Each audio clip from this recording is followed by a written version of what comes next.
যে আমি আজকে আলসিয়া ফুলের ভাজি করবো। তো অলরেডি কিন্তু আমার আলসিয়া ফুলের ভাজি হয়ে গেছে। আর এই আলসিয়া ফুলের ভাজি দিয়ে আমি কিন্তু এক থালা ভাত খাবো। তো বন্ধুরা, তোমরা কে কে আলসিয়া ফুল খেয়েছো একটু কমেন্ট করে জানাবে। আলসিয়া ফুল আমি বলতেছি, তোমরা তো বলো বনসজনা, বনসজনা না যে কোনো একটা বললেই হলো।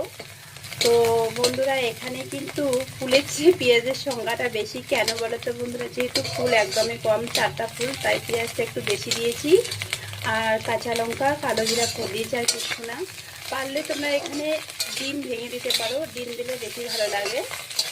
আর যদি মানে এরকম করে খেতেও তোমাদের অসুবিধা হয়, তাহলে তোমরা পকোড়া বানিয়ে খেতে পারো। এটা কিন্তু দারুণ লাগে। তোমরা বাড়িতে ট্রাই করবে, খেলে বুঝতে পারবে যে হ্যাঁ দিদি কথাটা ঠিক বলেছে।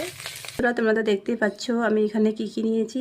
এই যে বনসজনা ফুলের ভাজি নিয়েছি, পটল ভাজি আমি খাই না, একটা নিয়েছি, আজকে কোনো তরকারি বানাইনি। আর আলু ভাজি, ভাজিটা আমার বেশি পছন্দ, তাই আমি ভাজিরই ভাত খাবো। এই যে আমি ফুল দিয়ে এখন ভাত মাখতেছি, দেখো ঝাল হয়েছে গো, প্রচণ্ড ঝাল হয়েছে। দারুণ হয়েছে খেতে।